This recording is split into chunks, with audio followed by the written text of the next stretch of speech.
Good morning, good morning. So ngayong araw, mag-jogging kami ni Ella dito sa Switzerland. Tara, samahan niyo ulit kami sa aming 1 hour to 30 minutes na jogging and walking. Sabahan mo na ng konting jogging, boss. Para medyo ma-burn naman yung mga patsi-patsi natin dyan. Tara. Ganda. Wow. Sabi niyo may ahas. Ayoko na. Dapat kasi tayo dumaan, no? Gagi. Hindi dito.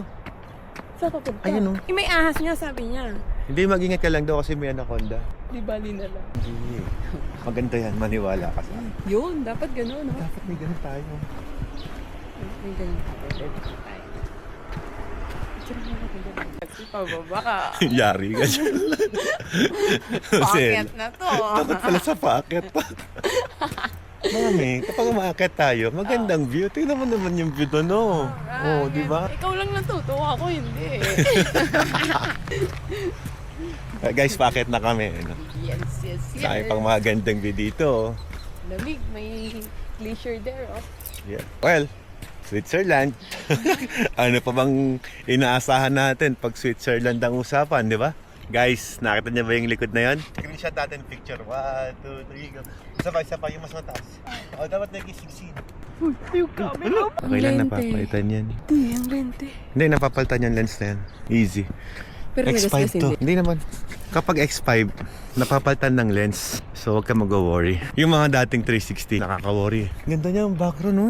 Grabe kaganda. Mami, ala ka bang step na konti yung dito? Ano yun? Yung mga klase? Ang ba yan?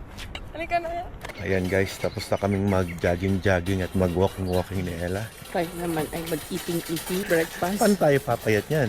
Eating, tapos jogging. Ganda ng hotel namin. Saan kami nakatuloy? That is our hotel. Yes, sir. Maganda ng 360 look. Maganda ako dyan. Malinaw.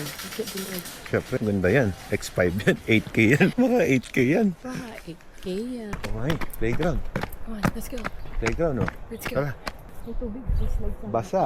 Hindi pwede mislide dyan, basa. Mami, sa Italy, yung tora-tora mo. Kahoy. Dito, stick na yung tora-tora dito. Huwag ka nang uupo dyan. Basa. Picture. Hindi makapag-picture, basa. Private property ba? Oo nga, private property pala. Hindi laruan ng mga bata. Picture nga kita rito. Okay, so tapos na kaming mag-jogging ni Ella. Medyo pagod na din.